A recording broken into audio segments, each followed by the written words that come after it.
Hello বন্ধুরা, প্রতিজ্ঞা সিরিয়ালের আজকের পর্বে তোমরা দেখতে পাবে অভি শেখাকে বলে, এই যে আমি বুঝতে পারছি না, আমার ঘরের সব চেঞ্জ করে দিয়ে এখন এঁচড় রান্না করছে। এঁচড়টি এসে বলে, গলা নামিয়ে কথা না বললে হাতের মধ্যে এঁচড়ের আঠা লেগে আছে, ওটা নাকের ডগায় লাগিয়ে দেব। অভি শিখাকে বলে, দেখেছিস কেমন এভরিথিং হয়ে যাচ্ছে দিন দিন। ওই মাথা খারাপ দিদিটা আছে না, ওই যে সাবিত্রী দি চক করে এরকম হয়ে যাচ্ছে, আগে এত এগ্রি ছিল না। ছুটি বলে, এই শোনো, কি চাই? অভি বলে, আমার আজ একটা ইম্পর্টেন্ট হেয়ারিং আছে, আমার লাকি কোডটা কোথায়? বলে, তোমার পরা জামাটা খুঁজছো তো? এটা খুঁজবে আমি আগেই জানতাম, তাই সেটা সুন্দর করে বিছানায় গুছিয়ে রেখে দিয়েছি। এবার যদি চারটা চোখ থাকতে সত্ত্বেও দেখতে না পাও তাহলে আর কিছু বলার নেই। তখন অভি বলে, ও এটা এখানেই ছিল? শিখা বলে, হ্যাঁ গো, এখানেই ছিল। আসলে বিয়ের পর সব বরেরাই কেমন অন্ধ হয়ে যায়, বউ না দেখিয়ে দিলে কিছুই দেখতে পায় না। অভি রেগে গিয়ে বলে, রে না, তোর ঠ্যাং আর বেনুনি দুটোই কেটে দেব, বেশি পাকা হয়েছিস। বেলটা কোথায় আছে জিজ্ঞেস কর।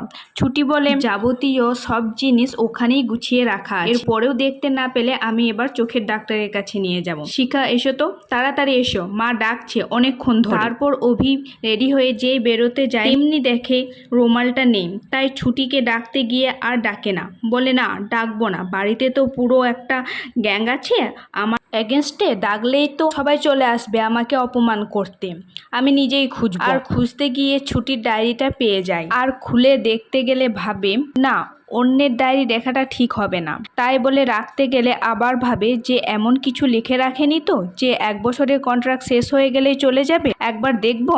হ্যাঁ, এবার তো দেখতে আমাকে হবে। তারপর খুলে দেখে যে তার নামে উল্টো পাল্টা লিখে রেখেছে। অভি দেখেই তো রেগে লাল। তারপর দেখতে দেখতে লাস্ট পাতায় চলে যায়, আর সেখানে লেখা ছিল যে উকিল স্যার আসলে একটা নারকেলের মতো, বাইরেটা যতটা শক্ত ভেতরটা ততটাই নরম, কিন্তু দিন শেষে তুমি একটা ভালো মানুষ। আর একটা কবিতা লেখা থাকে, সেটা অভি পড়ে এবং খুশি হয়। তারপর অভি খাবারের টেবিলে আসে, আর বসে বসে ওই ছুটির বলা নারকেলের কথাই ভাবতে থাকে। আর এটা দেখে তার ভাই বলে, কি রে, এবার একটু ভাবজগৎ থেকে বেরিয়ে আয়, দিন দিন প্রেমে তো একদম মশগুল। অভি লজ্জা পেয়ে বলে, চুপ তো, কিসব আলতু ফালতু কথা বলে, চুপচাপ খাবার খা, তুই না ডাক্তার হবি, এই তোর ডাক্তার হবার নমুনা। তারপর সেখানে ছুটি এলে অভি ছুটির দিকে তাকিয়েই থাকে। তারপর শতরূপা তাকে জিজ্ঞেস করে, কি রে ছুটি, ঠাম্মিকে খাবারটা দিয়ে এলি? বললো তো দুপুরের আগে নামবে না। ছুটি বলে, হ্যাঁ মা, আমি দিয়ে এসেছি। অভি বলে, বাবা, বাড়িতে অনেক দিন নারকোল আসছে না, তুমি কিন্তু খেয়াল রাখছো না। ঈশা বলে, কি নারকোল? তোর আবার নারকোলের প্রীতি হলো কি করে? শতরূপা বলে, নারকোল নারকোল তো তুই তেমন খাস না। অভি বলে, খেতাম না তো কি হয়েছে, এবার খাবো। আর তাছাড়া নারকোল কত রিচ একটা, কোনো আইডিয়া আছে? কি রে রোহন, বল না, তুই তো ডাক্তার হবি। রোহন বলে, হ্যাঁ হ্যাঁ। সবাই অভির কথা শুনে অবাক হয়ে যায়। এরপর অভি অফিসে যাওয়ার জন্য বেরোয়, আর তখনই ছুটি বলে, এই শুনছো? অভি বলে, কি, নারকোল আনবো? ছুটি বলে, কি বলছো তুমি, কিছুই বুঝতে পারছি না আমি। অভি মনে মনে বলে, বাবা, এমনিতে এত বদবুদ্ধি মাথাতে, আর নিজে লিখে নিজেই বুঝতে পারছে না। তারপর অভি বলে, তাহলে কি জন্য ডাকলে? ছুটি বলে, আমার না অফিসে আসতে একটু লেট হবে। অভি বলে, এ নতুন কি? ছুটি বলে, আরে বাবা, সাবিত্রীদির হোম ডেলিভারির কি অবস্থা সেসব নিয়ে কথা বলতে আসবে। অভি বলে, ঠিক আছে, সে তো বুঝলাম, তাহলে নারকেল আনবো না, মানে ফাইনালি যে নারকেল আনবো, ঠিক আছে তো? অবশ্য একটা তো আছে। ছুটি মনে মনে বলে, নারকেলের ভূত চেপেছে নাকি, কি হলো লোকটার? এরপর অফিসে এসে অভি আর ইন্দ্র দুজন দুজনের প্রেমিকার কথা ভাবতে থাকে। অভি বলে, ইন্দ্র শুনছিস? আর ইন্দ্র বলে, অভি শুনছিস?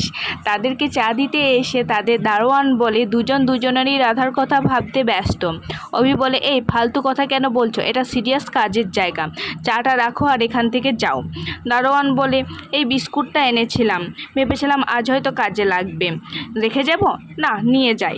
তখন ইন্দ্র বলে, এই না, আমাকে দিয়ে যাও, আমার কাজে লাগবে। অভি বলে, বাবা, লাফিয়ে বিস্কুট লেবার কি আছে এত? কি হলো, হাসছিস কেন? ওই মেয়েটার কথা মনে পড়ছে তাই না? সত্যি কথা বল কিন্তু। ইন্দ্র বলে, এই তোকে আমি বলেছি না আমার ওই রকম কেউ নেই জীবনে। এই এক মিনিট, তুই তখন কেন হাসছিলি? কেন, ছুটির কথা মনে পড়ছিল বুঝি? অভি বলে, মোটেও না। তারপর বলে, অ্যাকচুয়ালি হ্যাঁ। ইন্দ্র বলে, ওরে বাবা, কি হয়েছে তোর? অভি বলে, মানে আসলে তোর বোনটা না জাতা, কি সব বলে, কি সব করে। ইন্দ্র বলে কি লিখেছে? অভি বলে আরে লিখেছে যে আমি নাকি নারকোলের মতো, আমার বাইরেটা শক্ত কিন্তু ভেতরটা নরম। আর এদিকে দেখায় যে সাবিত্রী দি ছুটির রুমটা দেখে আর মনে মনে বলে যদি বিয়েটা নকল না হতো তাহলে ছুটি সত্যিই খুব সুখী হতো এই বাড়িটায়, ওই উকিল ছোকরাটার সাথে বেশ মানিয়েছে। এসব ভাবতে ভাবতে তখনই সেখানে শিখা চলে আসে চা আর বিস্কুট নিয়ে। তখন সাবিত্রী দি বলে এত সবের দরকার ছিল না, তো কিন্তু জোর করেই শিখা দিয়ে চলে যায় সেখান থেকে। তারপর সাবিত্রী দি ছুটিকে বলে কি রে ছুটি, একটা খাতা আর পেন দে তো, হিসাব করতে হবে তো আমাদেরকে। তখন ছুটি বলে ওই যে ওখানে ড্রয়ারের মধ্যে আছে, নিয়ে নাও।